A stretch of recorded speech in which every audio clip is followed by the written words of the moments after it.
Today's story is about three seemingly perfect families, each living in different parts of the world, whose lives take a sudden dark turn when betrayal, greed, and unthinkable acts of violence rip them apart.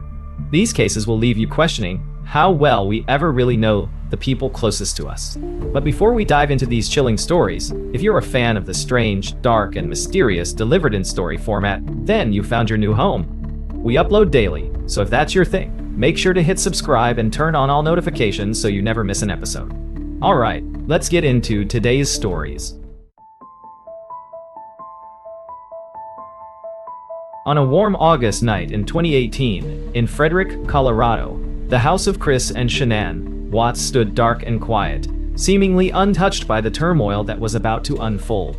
Shanann's friend, Nicole Atkinson, arrived with a sense of growing unease. She hadn't heard from Shanann all morning, and that was unlike her. Shanann, who was expecting her third child, was rarely out of touch. Nicole had last seen her when she dropped her off after a late business trip. Shanann had been exhausted, but she'd seemed focused and ready to dive back into her busy family life.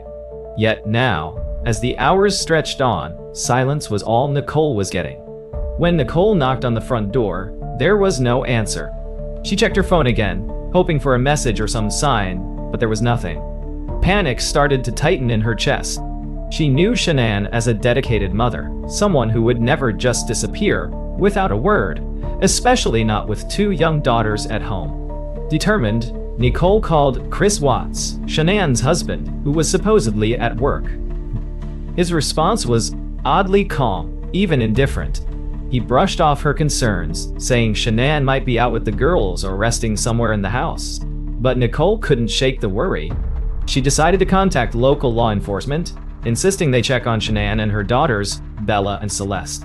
A few minutes later, Officer Coonrod from the Frederick Police Department arrived. The scene was quiet, almost serene, as the officer approached the house. Nothing appeared out of place, but Nicole's insistence and visible distress fueled his curiosity. When Chris finally arrived at the house, the officer's initial questions seemed routine, standard procedure for a possible wellness check. Chris remained outwardly composed, even as they started to walk through the house. Yet, Nicole sensed that something was off. The man before her was not the Chris she'd always known. Inside, the home was strangely untouched. Shanann's phone, purse, and even the children's belongings were in plain sight. It was as if they'd vanished into thin air. Chris' calm demeanor held, but cracks began to show when Officer Coonrod asked him more questions. Details weren't adding up, and Nicole could feel the chill of something terribly wrong. As hours passed, investigators arrived to expand the search for Shanann and her children. Chris' behavior remained unnervingly relaxed, almost detached. He cooperated with the officers, but those around him could sense an underlying tension, a shift in his tone and body language. It was during these initial hours that the small cracks in Chris' story began to grow. Observing his actions closely, detectives felt something unsettling in the way he answered questions, his eyes darting away at crucial moments, his responses rehearsed and devoid of real emotion. When Chris allowed investigators into the house once more, they found no signs of struggle or forced entry. But the absence of any disturbance only deepened the mystery. Why would Shanann leave without her phone or purse, essential items for any young mother? And why would Chris seem so unconcerned? It was as though he were going through the motions without any real connection to the growing sense of alarm. The police returned later that evening to search the house again. They began piecing together the fragments of the Watts family's life, observing photos, messages, and everyday signs of a family that appeared normal on the surface. Shanann's online posts showed her as a proud mother and wife, her life filled with love and purpose. The detectives, however, understood that appearances could be deceiving, especially in cases as strange as this one. But even with that knowledge, they found themselves bewildered by the mystery unfolding in front of them. No clues, no suspects, only an empty house that seemed frozen in time. As night fell, search efforts continued, and Chris' responses became increasingly unusual. He volunteered to speak with a local news station, sharing details about his missing family. He stood on the front lawn, speaking softly to the reporter, his gaze distant, his words lacking the desperation one might expect. "I just want them back," he said, his voice eerily steady. If they're safe, come back. I miss you guys. This house isn't the same without anybody here." The camera captured Chris' every word, his face a mask of confusion and subtle restraint. Detectives watched the footage closely, each moment studied for clues.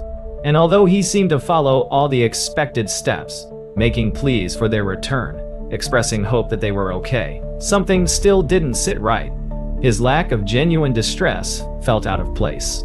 The next day, investigators returned, this time with a stronger suspicion that something had gone terribly wrong inside the Watts home. They began questioning Chris in more detail, and he agreed to take a polygraph test. The room was tense, the air thick with anticipation. The examiner watched Chris closely as she administered the test, noting the changes in his breathing, the flicker of his gaze, the subtle tremor in his hands. In the moments before the test results were revealed, Chris sat silently, his face unreadable. The polygraph test was a pivotal moment. Chris had agreed to it, even as the questions grew more probing, but he couldn't mask the mounting tension in the room. The examiner, a seasoned professional, watched him carefully. As the machine recorded his reactions to each question, the undercurrent of apprehension was almost tangible. When the test concluded, the examiner leaned forward, her voice calm but pointed, revealing that he had failed. She told Chris that it was clear he hadn't been honest. For the first time, Chris's composed exterior began to crumble. Detectives took him into a private room, pushing gently but persistently, guiding him to face the inconsistencies in his statements. They reminded him that Shanann, Bella, and Celeste were still unaccounted for, and each second without answers felt like another step into darkness. They asked Chris, once more, to tell them what really happened that night. In the quiet of that room, Chris' emotions were raw, and he struggled to keep his story intact. He looked at the detectives, his eyes a mix of fear and uncertainty. The tension escalated as they spoke in hushed but firm tones, encouraging him to share the truth. After hours of questioning, Chris's resistance wavered. He took a deep breath, his voice barely above a whisper, and made a chilling admission. He admitted that Shanann and the children were gone, but cast the blame elsewhere, attempting to shift the narrative. The confession, though partial, shattered the illusion he had carefully maintained. Detectives pressed further, but Chris faltered, only willing to share fragments of the truth, shielding himself from full accountability. With each deflection, the detectives' resolve deepened. They knew that they were closing in on the reality of what had transpired within the walls of the Watts family home, but the precise details remained elusive. As Chris held back, the police shifted focus, expanding their search efforts to a nearby oil field where Chris worked. Their instincts told them they were on the right path. Specialized teams scoured the area with drones, cadaver dogs, and an exhaustive array of equipment, every inch of the site meticulously examined for clues. The bleak landscape and industrial silence created a haunting backdrop as they searched, knowing they were racing against time. Then, amidst the stillness of the field, investigators made a devastating discovery. The remains of Shanann, Bella, and Celeste were located, hidden within the vast property. The realization sank in as detectives processed the scene, their hearts heavy with the weight of the tragedy. They called Chris back in, this time confronting him with the undeniable evidence. In the interrogation room, Chris sat across from the detectives, his face pale. The gravity of his actions seemed to dawn on him slowly, piece by piece. They showed him the evidence, explained the findings, and once more, urged him to reveal the full truth. This time, Chris could no longer evade their questions. As the walls closed in around him, he began to recount the events leading up to that horrific night. His voice was low, almost mechanical, as he described the sequence of events. Detectives listened, expressions stoic yet resolute, as Chris detailed the grim reality of what had taken place. In that moment, the extent of his actions and the betrayal of his own family became fully apparent. The confession was only the beginning of a deeper, darker revelation. Sitting across from the detectives, Chris continued to explain, his voice strained as he described his actions that fateful night. Each word was deliberate, almost detached, and the room filled with an eerie quiet as he recounted the events. He began with his confrontation with Shanann. They had argued, he said, and he felt cornered, struggling under what he described as an unbearable pressure. He spoke of a life that in his mind had spiraled out of control, though he left details intentionally vague. The detectives noticed a lack of genuine emotion, as if he were talking about someone else's story. But the confession was enough for them to piece together the truth they had been searching for. RBI. As the interview continued, the detectives probed deeper into his motive. Chris had projected an image of a loving father and husband, but his words now painted a starkly different picture. He spoke about the struggles he had faced in recent months, the growing tension within his family, and his own feelings of entrapment. In that moment, the detectives understood that this wasn't just a story of sudden actions, but rather a series of choices that had been carefully hidden beneath a facade of normalcy. In stark contrast to his earlier denials, Chris' account now took on a brutal honesty. He described the choices he made with a chilling lack of empathy, and detectives sensed he was revealing just enough to relieve his own burden, not to seek forgiveness or redemption. Each detail he provided added another layer to the story, a story that had shocked the community and would leave an indelible mark on those who heard it. With every question answered, the room grew heavier with the weight of his admissions. He had no excuses, no attempts to soften the impact of his words. It was as if, in finally giving voice to the truth, he no longer felt the need to disguise his actions. His gaze was distant, his voice monotone, as he completed the final pieces of his statement. The detectives knew that what they had heard could never be unheard, the reality more painful and incomprehensible than they had imagined. Chris Watts' confession was now complete, and in the silence that followed, the detectives processed the horror of the truth. With Chris' full confession, the detectives began to reconstruct the events in excruciating detail. They pieced together the timeline, from his argument with Shanann to his actions that followed. The image they assembled was chilling. What seemed like an ordinary night had transformed into a sequence of unthinkable decisions that shattered lives. As they delved into the specifics of the events, Chris described, with unsettling clarity, each action he took to conceal what he had done. He had driven Shanann and his daughters to a remote oil field where he worked. The desolate location, miles from any witnesses, was the place he had chosen to erase any trace of his family. With each piece of his story, the reality became harder for the detectives to comprehend. The magnitude of his choices defied reason and compassion. The stark details of his actions were unfathomable, as if he had shut down any emotions that would typically arise. The detectives listened as Chris recounted how he carried out each step, explaining them with a calm that felt almost surreal. It was as if he had become numb to the consequences, his words detached from the impact his actions had wrought on his own family. Investigators returned to the oil site, searching through every inch of the area to gather the last fragments of evidence needed to corroborate his story. The evidence they found painted a clear picture, one that matched Chris' confession. It was undeniable and irreversible. His account aligned with the physical proof, leaving no room for doubt. The once silent oil field now bore witness to a heartbreaking crime, its vast empty landscape now a site of grief and unimaginable loss. As the case moved forward, the weight of what had been uncovered pressed heavily on everyone involved. For the detectives, it was an emotional burden unlike any they had encountered before. The Watts family's lives, once filled with love and warmth, had been extinguished, leaving a void that would never be filled. And as the evidence was gathered, processed, and documented, it was clear that Chris' choices would forever mark the memories of all who had known and loved Shanann, Bella, and Celeste. This harrowing chapter of the investigation concluded with a somber resolve from the detectives. In the days that followed his confession, Chris faced the full weight of the law. The story had spread widely, and the nation watched in shock as the details of the case emerged. In the small Colorado town, where Shanann, Bella, and Celeste had once been cherished members of the community, the grief was deep and raw. Friends, neighbors, and family members were left grappling with questions that had no simple answers, wondering how someone who appeared so loving and ordinary could be responsible for something so devastating. As the trial approached, Chris' demeanor in court remained calm, almost expressionless.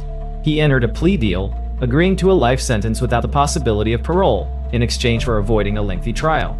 The plea deal meant sparing Shanann's family from having to endure the pain of a full trial, where the most intimate and traumatic details of their loved ones' last moments would have been made public. In the end, Chris accepted his sentence, though his lack of visible remorse only intensified the sense of loss for those who had been close to the family. At the sentencing, Shanann's family addressed the court with a mixture of sorrow and resilience.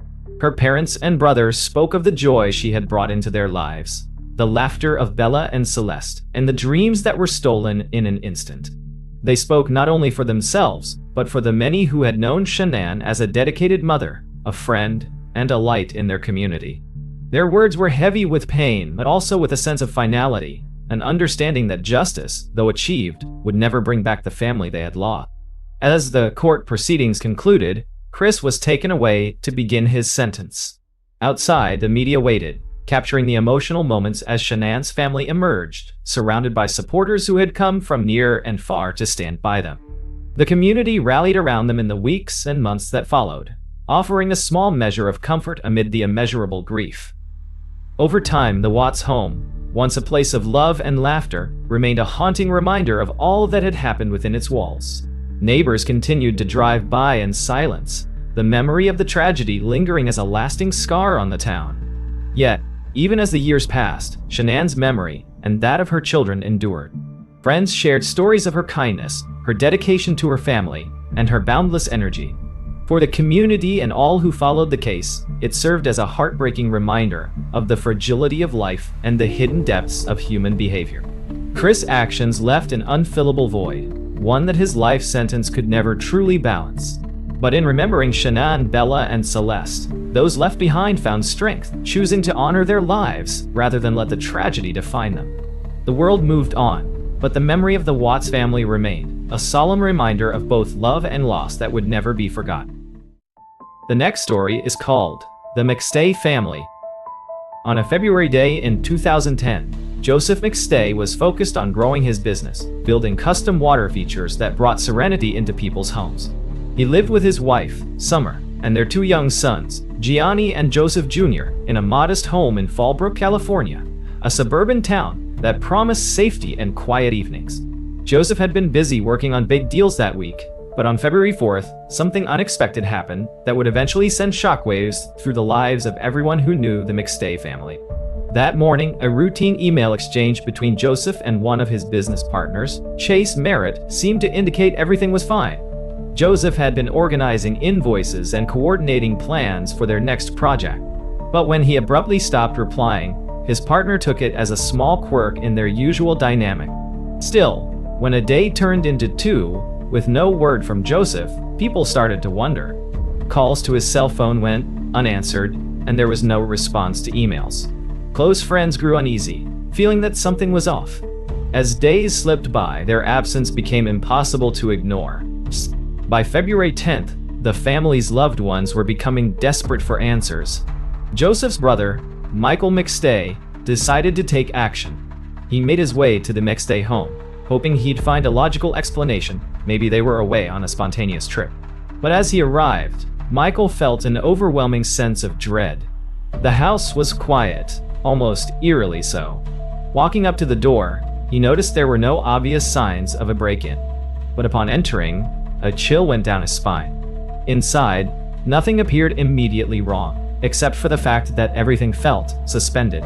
In the kitchen, a box of eggs sat on the counter, and a bowl of popcorn lay untouched. The refrigerator door was slightly ajar. These tiny details spoke of a life interrupted. The McStay's two beloved dogs, Bear and Digger, were there too, visibly agitated and in need of care, having been left without food or water for several days. Michael's concern deepened as he walked through each room. Toys were strewn across the living room floor, as if the boys had only just been playing there. This wasn't the scene of a family who had packed up for a long vacation, yet there were no obvious signs of a struggle either. Puzzled and uneasy, Michael called the police, who began a basic investigation, but without any sign of forced entry or violence. They couldn't initially treat it as a serious case. Over the next few days, police scoured the neighborhood, talking to neighbors and friends who might shed light on the family's sudden disappearance. There were vague sightings and hopeful speculations. Some neighbors thought they might have seen the McStay's white Isuzu Trooper leaving the house that evening, but no one could say for sure who had been driving. The vehicle itself was nowhere to be found, leaving everyone with more questions than answers. A few days later, a significant clue appeared. The McStay's white SUV had been located, abandoned in a parking lot near the Mexican border in San Isidro, California. Surveillance footage showed a family of 4 crossing the border on foot that night, matching the McStay's description. This footage raised new questions. If it was them, why had they crossed the border without informing anyone? And if it wasn't, then who were they? And what could that mean for the real McStays? Police, reviewing the footage, leaned toward the theory that the McStays might have willingly traveled to Mexico. They speculated that perhaps the family had decided to leave everything behind to start a new life. But this theory never fully sat well with their loved ones. Joseph's mother and brother couldn't shake the feeling that something was terribly wrong. His business was on an upswing, and he was a devoted father. None of it made sense.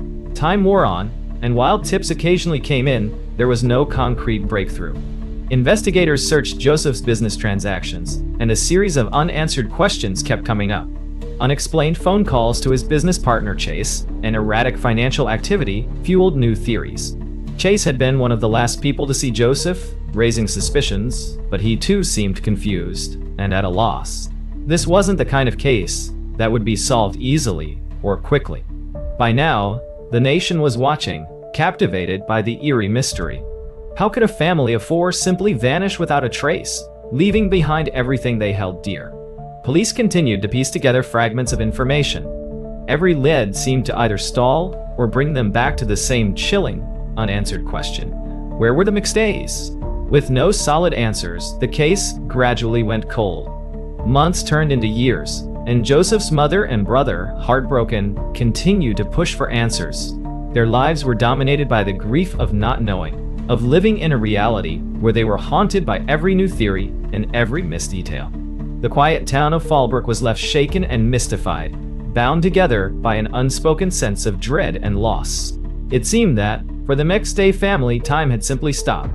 The investigation continued to delve deeper into the mystery of the McStay family's disappearance, and as the search intensified, the unsettling strangeness of their vanishing only seemed to grow.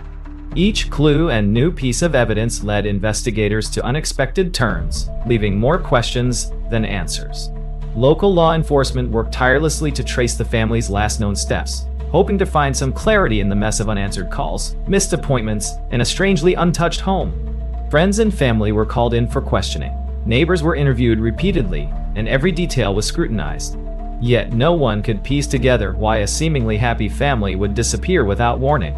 As the weeks went by, a team of detectives turned their attention to the McStay family's online activity, searching for any indication of future plans, travel research, or anything else that might hint at a reason for leaving.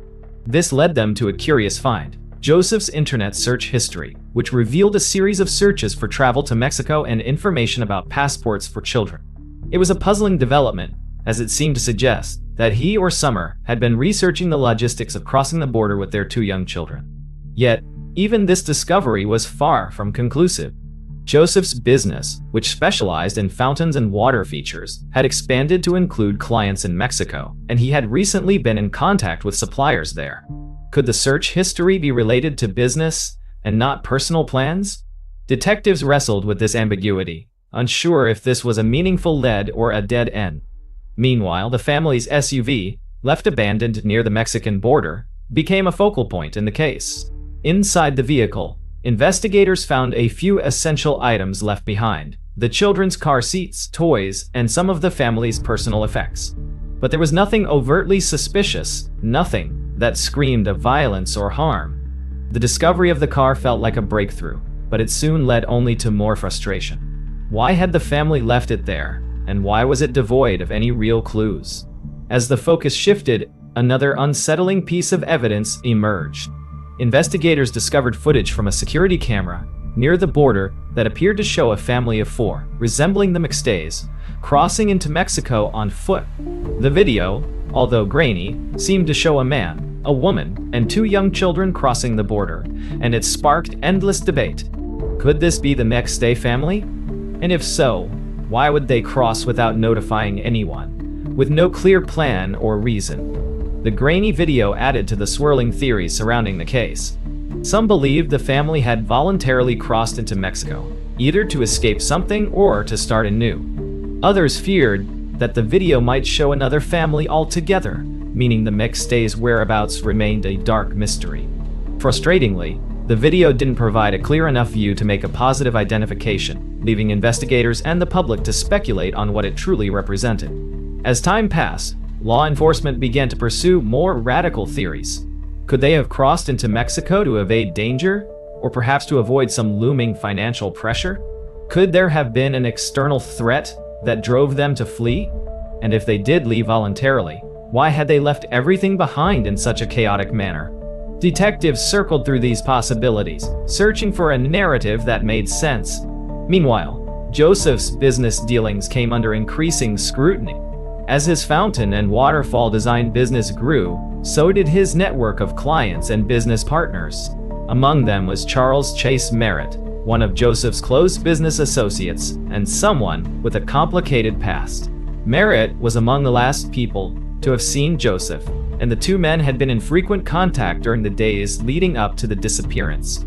Financial records indicated that Merritt had written checks in Joseph's name shortly before the family vanished, a fact that caught the attention of investigators. Merritt's behavior during questioning only fueled suspicions. He offered his own theories about the family's disappearance, claiming that Joseph might have been planning to relocate to Mexico for business reasons. Yet, despite his cooperation, Merritt's story seemed inconsistent at times, and his demeanor made investigators wary. Although he wasn't immediately considered a prime suspect, Merritt's presence in Joseph's business life cast a shadow over the investigation. The focus on Merritt raised questions within the community. Many who knew the McStay family began to wonder if Joseph's involvement with Merritt or his other business dealings had somehow placed them in jeopardy. Friends, family, and online sleuths latched onto theories about a possible double life or hidden business connections that could have put Joseph in harm's way. Detectives kept pressing forward, examining Merritt's background and his financial entanglements with Joseph. But each avenue seemed to spiral into yet more theories and dead ends, and as the months dragged on, hope for the McStay's safe return began to fade. Nearly 3 years had passed since the McStay family's disappearance, and the case had gone cold. Investigators and the public alike remained haunted by the mystery, with no definitive answers about what had truly happened. Rumors and theories continued to swirl, but without new evidence, the case remained in a frustrating state of limbo. Then, in November of 2013, a shocking breakthrough brought the McStay family back into the national spotlight, forever altering the case. It was an ordinary day when a motorcyclist was riding through the remote desert near Victorville, California, a barren stretch of land that saw little traffic. As he traveled along, something unusual caught his eye. Lying partially buried in the sand, he noticed what appeared to be human remains. Alarmed, he immediately contacted authorities who arrived on the scene to investigate. As detectives combed the area, they found additional remains nearby. It soon became clear that this was not just one person, but multiple individuals. With heavy hearts, investigators began the painstaking process of identifying the bodies. The condition of the remains suggested that they had been there for a significant amount of time, exposed to the harsh desert elements. It didn't take long for forensic examiners to confirm a devastating truth. The bodies were those of Joseph, Summer, and their 2 young sons, Gianni and Joseph Jr. The revelation was a tragic end to years of uncertainty, casting a dark shadow over the already disturbing case. Investigators and family members, who had once held out hope for the family's safe return, were left grappling with the grim reality of the McStay's fate. The remains provided some answers, but also raised disturbing questions about how and why they had ended up in such a desolate location, over 100 miles from their home in Fallbrook. The scene painted a horrifying picture. The positioning of the remains suggested that the family had met with harm, and nearby, investigators found a sledgehammer partially buried in the sand. This tool, ominously left behind, hinted at a violent end. The discovery of the sledgehammer would prove crucial in the investigation, providing a potential link to the person or persons responsible for the crime. With the McStay's bodies now found, the case took on a new urgency. Detectives shifted their focus from a missing persons case to a homicide investigation, re-examining every aspect of the family's life and connections. The pressure was intense, as both the public and the media demanded answers. Authorities worked tirelessly, piecing together what they could from the remains and the evidence collected from the desert. As part of this renewed investigation, detectives began looking more closely at Joseph's business dealings, and one name came up repeatedly: Charles Chase Merritt. Merritt had been a regular fixture in Joseph's professional life, and while he had initially cooperated with the investigation, there were lingering doubts about his involvement. Investigators pored over financial records and communications, finding irregularities that seemed suspicious. They discovered that, just before the family vanished, Merritt had written several checks in Joseph's name, totaling thousands of dollars. Even more disturbing was Merritt's behavior during the months following the family's disappearance. It appeared that he had continued to write checks from Joseph's business account, cashing them for personal use. This trail of financial misconduct, coupled with Merritt's proximity to Joseph, cast a long shadow over him. Detectives began to view Merritt not only as a person of interest, but as a possible suspect in the McStay family's deaths. But financial motives alone weren't enough to bring Merritt to justice. Investigators needed hard evidence that could connect him directly to the scene in the desert. Detectives interviewed Merritt multiple times, analyzing every detail of his statements for inconsistencies or admissions. Merritt often came across as evasive, and as detectives pressed him, his accounts of his last interactions with Joseph grew increasingly erratic. His reluctance to discuss certain topics and his conflicting statements only fueled detectives' suspicions. Then, through forensic analysis, investigators found that Merritt's cell phone had pinged off towers near the desert site, where the bodies were discovered on the same night the family disappeared. This critical piece of evidence, placing Merritt near the burial site, strengthened the case against him. Detectives began to theorize that financial gain had driven Merritt to this unimaginable act. They believed he had lured Joseph and his family into a false sense of trust, only to betray them in a scheme that would ultimately lead to their deaths. The gruesome details emerging from the investigation painted a picture of premeditation and cold calculation. Detectives worked methodically to connect the dots, seeking justice for the McStays while uncovering layers of betrayal and greed. With each revelation, the true nature of the tragedy became clearer, yet the path to full resolution remained complex and fraught with challenges. As investigators dug deeper into the evidence, they intensified their focus on Chase Merritt, who was now squarely in their sights as the prime suspect. Merritt's financial irregularities, inconsistent statements, and the cell phone records placing him near the desert burial site all painted a troubling picture. But detectives knew that to build a compelling case, they needed more concrete evidence to explain why Merritt might have committed such a chilling crime. Law enforcement meticulously examined the financial records from Joseph's business and discovered that Merritt had been cashing checks from Joseph's account, both before and after the family disappeared.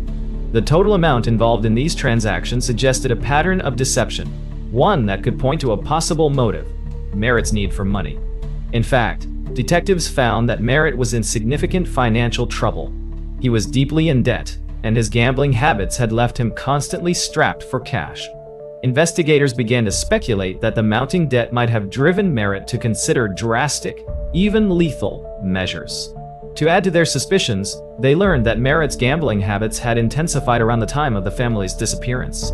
The night the McStays vanished, Merritt's cell phone pinged repeatedly along the route between Fallbrook and Victorville, linking him to the area where the family would later be found. Detectives saw this as a critical piece in the puzzle, a breadcrumb trail that could place Merritt near the scene of the crime and suggest premeditation. Armed with this information, law enforcement turned to physical evidence to solidify their case. Forensic analysts began examining the sledgehammer found near the burial site, looking for fingerprints or DNA that might link Merritt to the tool. Although years of exposure to the desert elements had degraded much of the evidence, investigators remained hopeful. They also re-examined the remnants of clothing and other items found with the bodies, looking for any fibers or traces that could be matched to Merritt's belongings or vehicle. Interviews with Merritt's acquaintances and family members revealed more about his character and habits, further building a psychological profile that detectives believed aligned with the crime. Friends and family described Merritt as volatile and often evasive about his finances. Former business partners recalled instances of dishonesty and abrupt behavior, which led investigators to believe that Merritt's involvement with Joseph McStay might have ended in conflict. With a growing body of circumstantial evidence, investigators began building a timeline of events. They theorized that Merritt had arranged to meet Joseph under the guise of discussing business, then, in an effort to cover up his own financial transgressions, had made the devastating decision to eliminate Joseph and his family. This would not only silence any suspicions about Merritt's unauthorized use of company funds, but also potentially give him access to more of Joseph's assets. It was a chilling theory, but one that explained the combination of greed, betrayal, and brutality seen in the case. After reviewing hours of Merritt's interviews and scrutinizing every detail of his story, investigators confronted him with their findings. Merritt denied any involvement in the McStay family's deaths, maintaining that he had simply been a business associate and friend to Joseph. But the inconsistencies in his story, his financial entanglements, and the suspicious cell phone records were difficult for him to explain. Detectives kept pushing, hoping to crack Merritt's resolve, but he remained outwardly composed, though visibly shaken. Public attention on the case only grew, and the media coverage painted Merritt as a man capable of unspeakable betrayal. As the investigation continued, detectives were able to gather enough evidence to charge Merritt with the deaths of Joseph, Summer, Gianni, and Joseph Jr. In November 2014, he was arrested and taken into custody, a turning point in the case that brought a sense of relief and sorrow to those who had long awaited answers. The arrest sent shockwaves through the community, particularly among those who had known the McStays and Merritt. People who had once considered him a friend struggled to reconcile the person they knew with the horrific crime he was accused of. The small town of Fallbrook was left reeling from the betrayal, grappling with the possibility that someone close to the McStay family might have taken their lives for financial gain. As the case moved forward, prosecutors began preparing for a trial that would reveal the darkest details of Merritt's alleged actions. Detectives continued gathering every possible piece of evidence, knowing that they needed an ironclad case to ensure that justice would be served. The arrest of Chase Merritt marked a pivotal moment in the McStay family case, but the legal battle was only beginning. As Merritt awaited trial, prosecutors and defense attorneys prepared for a case that would capture the nation's attention. Merritt's legal team argued that he had been unfairly targeted due to circumstantial evidence, and then that the prosecution lacked any direct physical evidence linking him to the McStay family's tragic fate. But the prosecution was determined to build a case that would leave no room for doubt. Months of meticulous preparation led up to the trial, and in January 2019, the courtroom filled with family members, friends, journalists, and curious onlookers, all hoping to finally learn the full truth. Prosecutors began by presenting the complex web of financial evidence. They described how Merritt had been struggling with significant debt due to gambling and other financial troubles, and pointed to the checks he had written in Joseph McStay's name as signs of a deeper, deceitful scheme. This financial misconduct, they argued, was at the heart of Merritt's motive, as he stood to lose everything if Joseph discovered his actions. The prosecution then moved to the physical evidence, including the sledgehammer found near the family's remains.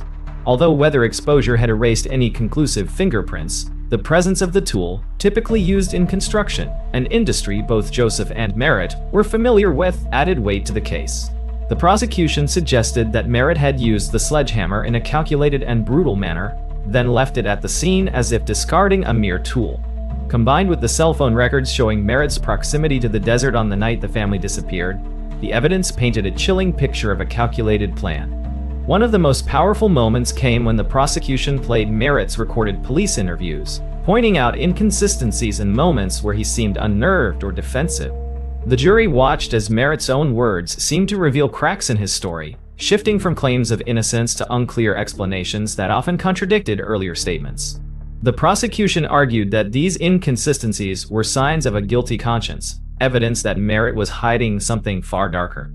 In response, Merritt's defense team worked to cast doubt on the prosecution's theory. They argued that cell phone records were inconclusive, that other people had access to Joseph's financial records, and that there was no definitive proof Merritt was at the desert site when the crime occurred. They even suggested alternative theories, claiming that others in Joseph's professional circle might have had motives, or that the family could have encountered an unknown threat. The defense's goal was to highlight every possible doubt, urging the jury to consider whether the case presented against Merritt truly held up beyond a reasonable doubt. Family members took the stand, giving heart-wrenching testimony about Joseph, Summer, and their 2 boys. Their memories brought the McStays to life in the courtroom, reminding everyone of the real people behind the headline. The emotion in their voices underscored the gravity of the crime and the impact it had on the lives of those left behind.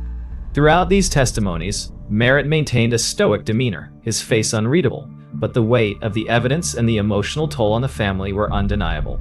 The prosecution ended its case by reconstructing the timeline they believed led to the McStays' deaths.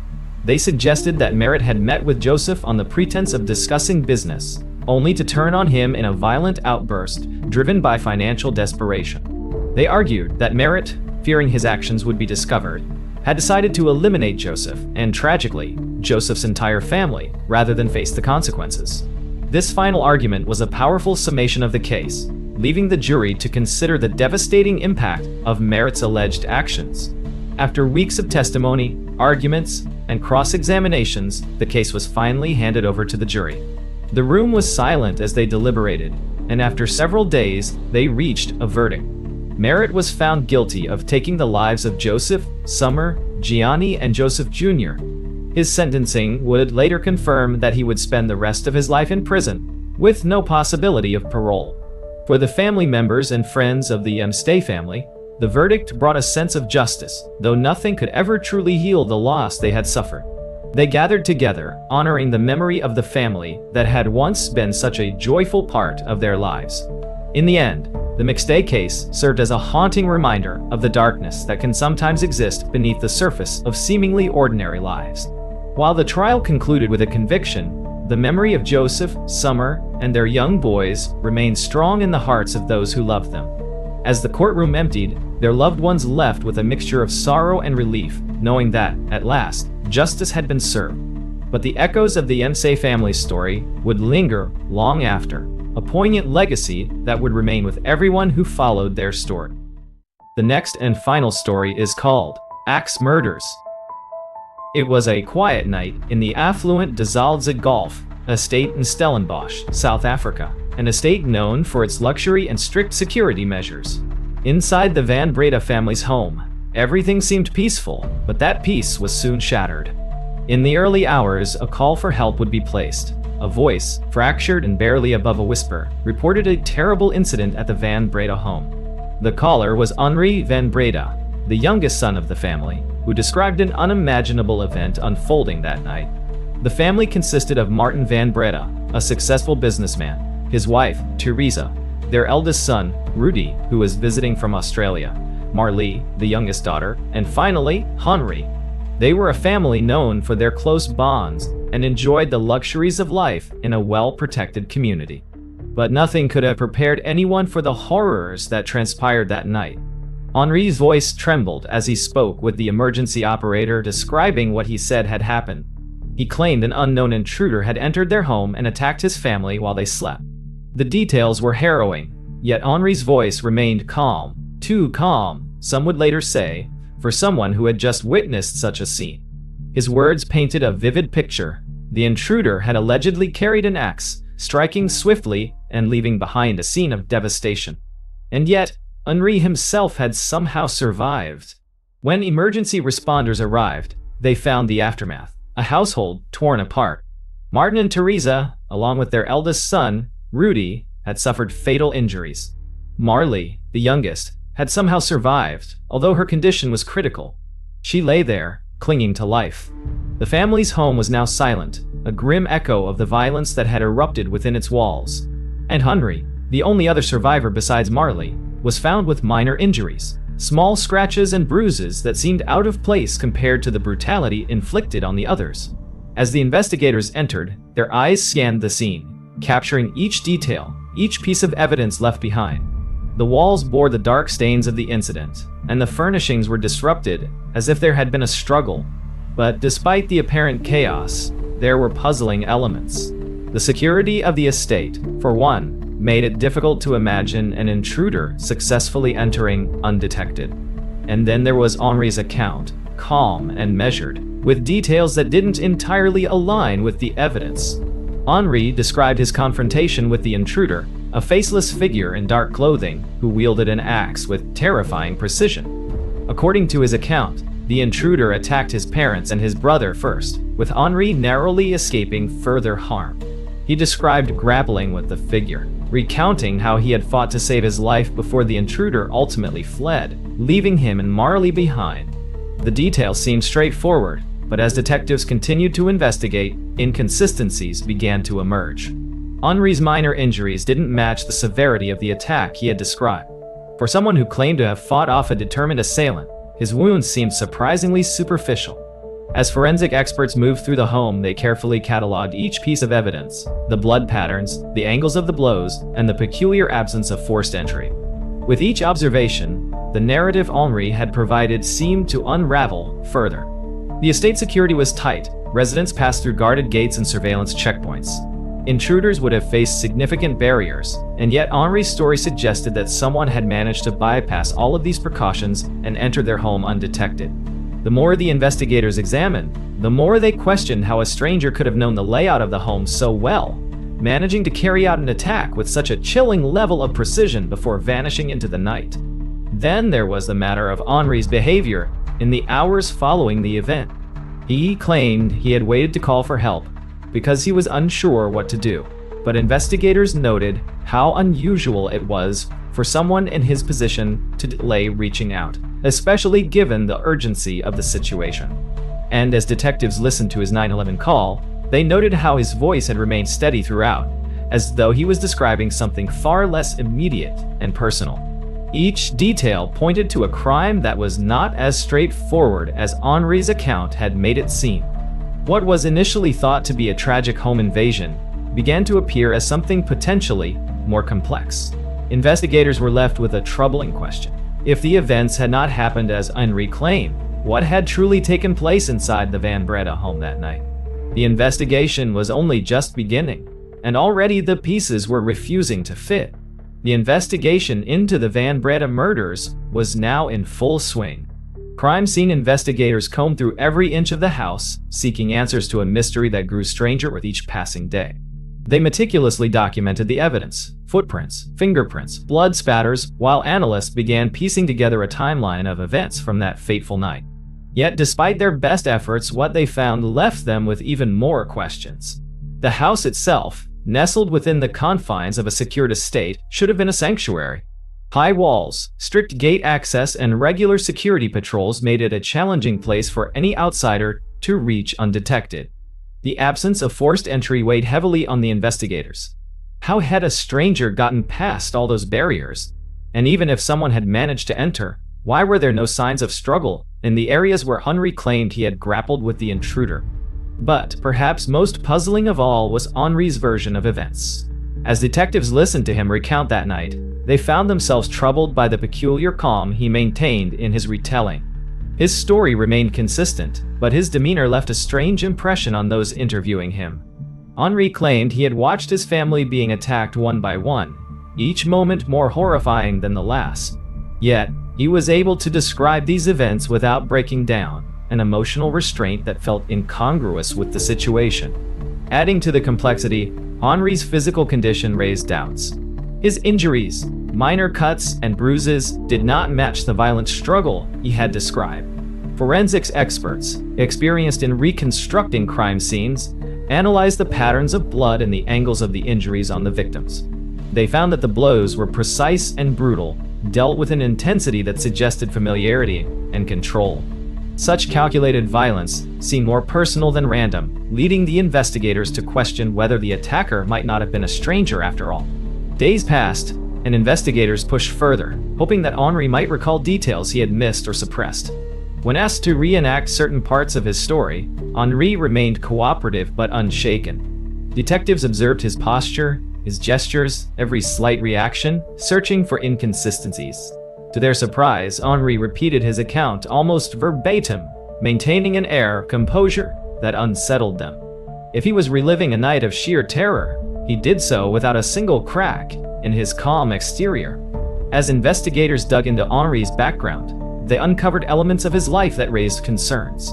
Friends and acquaintances provided insights into his recent behavior, instances of erratic actions, rumors of conflicts within the family, and whispers about substance use. Henri's life, once filled with privilege and promise, seemed to have grown increasingly troubled in the years leading up to the tragedy.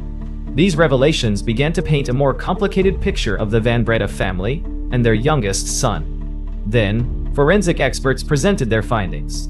They had scoured the home for any evidence of an unknown intruder, stray hairs, unusual fingerprints, foreign DNA, but they came up empty-handed. Every piece of physical evidence seemed to point back toward the family itself, as if no one from the outside had ever entered the home. Investigators became convinced that the answer lay not in tracking down an outsider, but in understanding what might have transpired within the family's walls. The more the investigators probed, the more the focus turned back toward Henry. But without concrete proof, they couldn't move forward. His lawyers grew increasingly vigilant, questioning each step of the investigation and warning against assumptions. Henry, for his part, maintained his innocence, insisting he had merely survived an assault he couldn't fully explain. As time went on, the case drew massive public attention. The media speculated endlessly about motives, suspects, and the tragedy of a family torn apart in such a brutal fashion. Public opinion was divided. Some believed Henri was the sole survivor of a random, vicious attack, while others suspected he was hiding a darker truth.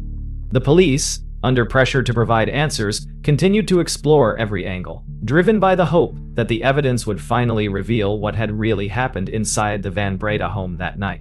Months passed, yet the case remained shrouded in uncertainty. The investigation was reaching a new level of intensity. As detectives continued piecing together the story of what had transpired in the Breda household, they began to see patterns that deepened their suspicions. Henri van Breda was now at the center of their inquiries, and everything about his story, his behavior, and his relationship with his family came under scrutiny. Interviews with friends and acquaintances shed light on aspects of Henri's life that had previously gone unnoticed. Those who had known him in recent years hinted at a darker side beneath his polished exterior. There were stories of impulsive behavior, escalating tension with his parents, and rumors of personal struggles. Beneath the surface of the seemingly successful family, detectives began to see signs of fracture, a family grappling with stress, ambition, and unspoken issues. The forensic team returned with more details, examining the victim's injuries with expert precision. They observed how the blows had been delivered and noted the strange pattern of injuries that each family member had suffered. The attack on each individual showed clear signs of overwhelming force and focus. It was as if the attacker had carried out each act with both urgency and intent, leaving little chance for any of the family members to defend themselves. These details troubled investigators, who questioned how a supposed intruder could act with such knowledge and control inside a home he was unfamiliar with. As the evidence mounted, the question of motive became pressing. Financial records revealed that Henri stood to inherit a substantial amount from his family, including assets tied to his father's business. This revelation didn't necessarily prove anything, but it added a layer of complexity to the investigation. The prospect of a financial motive was chilling, as detectives considered the possibility that a family tragedy could have been driven by something as cold as personal gain. Psychological experts were also brought in to assess Henri's behavior, both on the night of the incident and the days following. They studied his actions, his statements, and his body language. One detail that stood out was Henri's composed demeanor, even as he described the horror he claimed to have witnessed. To many, his calmness seemed out of place, an unsettling quality that hinted at a deeper disconnect. As one expert put it, the trauma he describes would leave an ordinary person shaken, but he speaks with a detachment that raises questions. These observations added to the growing list of concerns held by the investigators. Meanwhile, Henri's legal team fought to keep the focus on the intruder theory. They argued that the estate's security, though tight, was not foolproof. They cited other incidents, claiming that people had managed to enter the community undetected in the past. They presented this as a viable explanation, insisting that Henri was just a tragic survivor of an unthinkable event.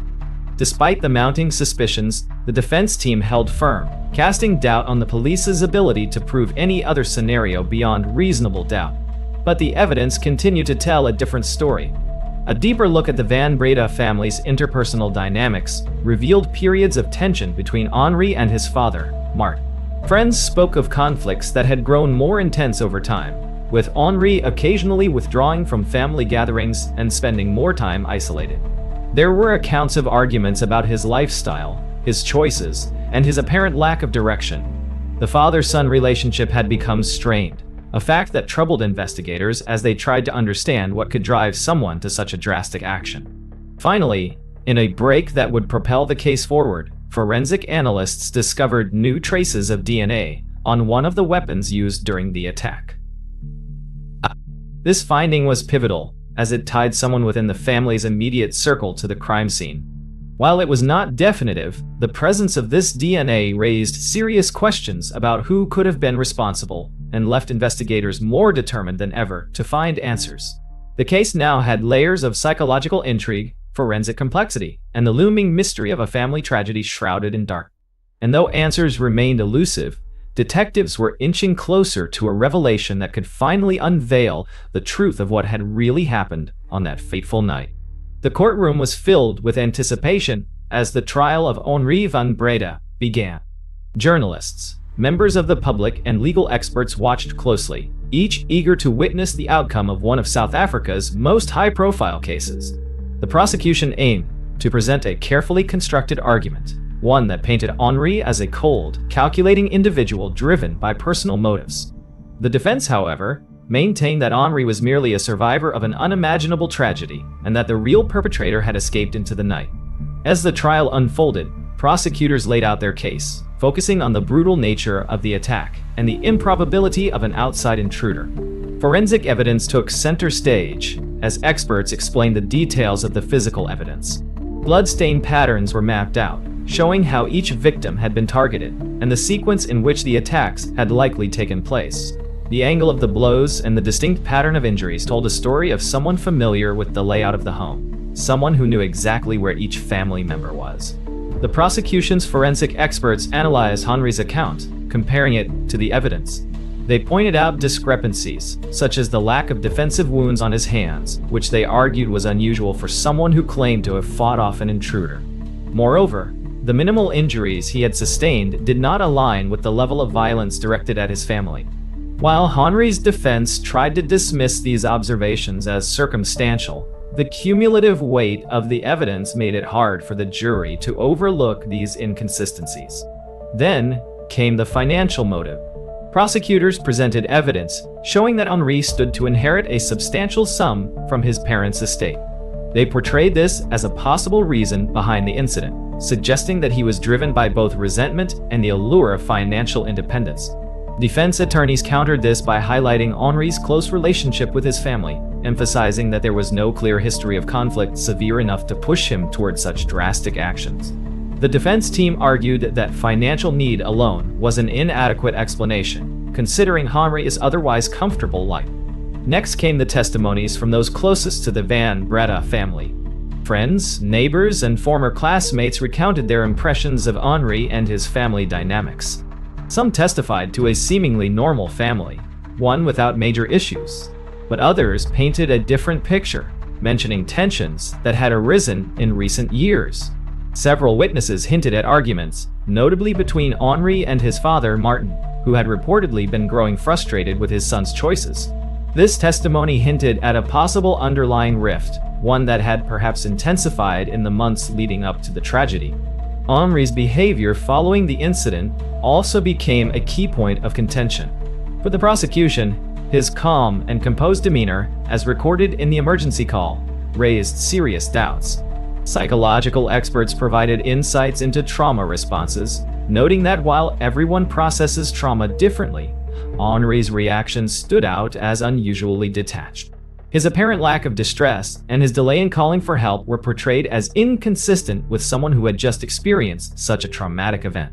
Henri's defense countered, however, with their own experts who explained that people in shock can sometimes exhibit delayed reactions, emphasizing that trauma affects everyone uniquely. The defense was determined to dismantle the prosecution's narrative. They called witnesses who described the estate as vulnerabilities, suggesting that security was not as airtight as it appeared. Testimonies detailed minor breaches in the past, pointing to instances when outsiders had managed to slip past the estate as barriers. This bolstered their argument that an intruder could have indeed entered the Van Breda home, committed the act, and fled undetected. One of the defense's star witnesses was an expert in criminology who testified that the crime bore the hallmarks of a planned home invasion.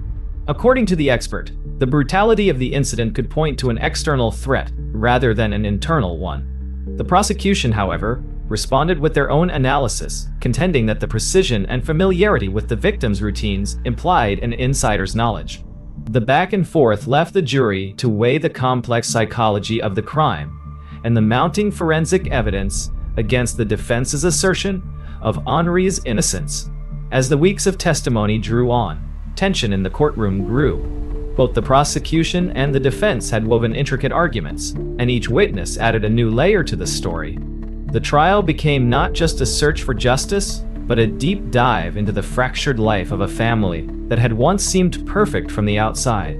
Through the clashing accounts and competing evidence, one theme remained clear.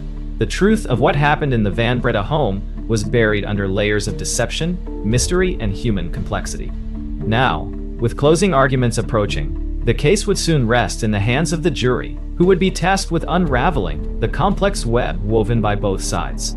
The stakes could not be higher, as each side awaited the final decision that would forever define the legacy of the Van Breda family. As the trial neared its conclusion, the atmosphere in the courtroom was thick with anticipation. Both the prosecution and defense had given their closing arguments, each side urging the jury to consider the evidence with care. Now, it was up to the 12 jurors to sift through weeks of testimony, forensic details, and psychological assessments to arrive at a decision. They knew that their verdict would forever alter the lives of those involved, and the weight of that responsibility was clear in every face. The jury deliberated for days, going over each point in detail. They examined Henri's story, the forensic evidence, and the possible motives. In their discussions, they reflected on the brutality of the incident, trying to reconcile the level of violence with Henri's calm demeanor, both during his emergency call and throughout the trial. They questioned whether his reactions were consistent with someone who had lost his family, or if there was something more to his story. Piece by piece, they worked to reach a consensus, feeling the gravity of their role in bringing justice to the family. When the jury finally returned, a hush fell over the courtroom. As the foreperson rose to deliver the verdict, all eyes were on Henri. He sat in silence, his expression unreadable as the verdict was read, guilty. Henri Van Breda had been found responsible for the incident that took the lives of his family members. The sentencing that followed reflected the severity of the crime, with Henri receiving a life sentence for each family member he had been convicted of harming. As the sentence was handed down, there was no outburst from Henri. He received the judge's words without a reaction, a silence that seemed to echo through the courtroom.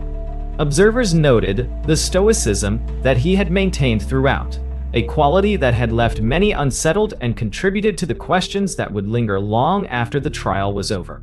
The public reaction was swift and intense. News outlets covered the story extensively, and many expressed relief that justice had been served. For the residents of South Africa, this case had not only highlighted the dark potential of personal motives, but had also left a scar on the community. The quiet town of Stellenbosch, once known for its scenic views and exclusive estates, would forever be marked by the memory of what had happened within the walls of the Van Breda home. In the months that followed the trial, questions persisted.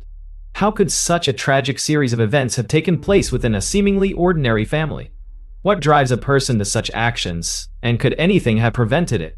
Psychologists and criminologists reflected on the case, with some arguing that societal pressures, family expectations, and personal struggles can lead people down unimaginable paths.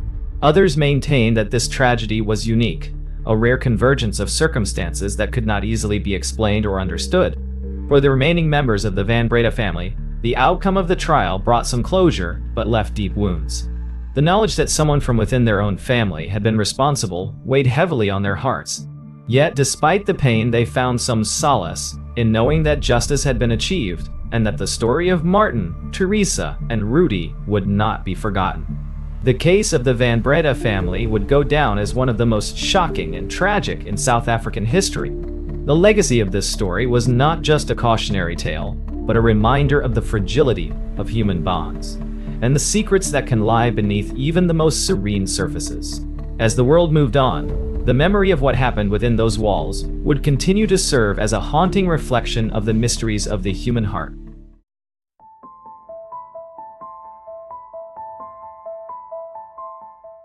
If you enjoyed today's stories and want to hear more chilling, dark, and mysterious cases, make sure to hit that like button and subscribe to Chill Thrill Stories.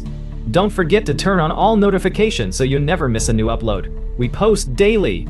Also, we'd love to hear your thoughts or theories about today's stories, so drop a comment below. Thank you for watching Chill Thrill Stories, and as always, stay curious, stay safe, and we'll see you in the next one.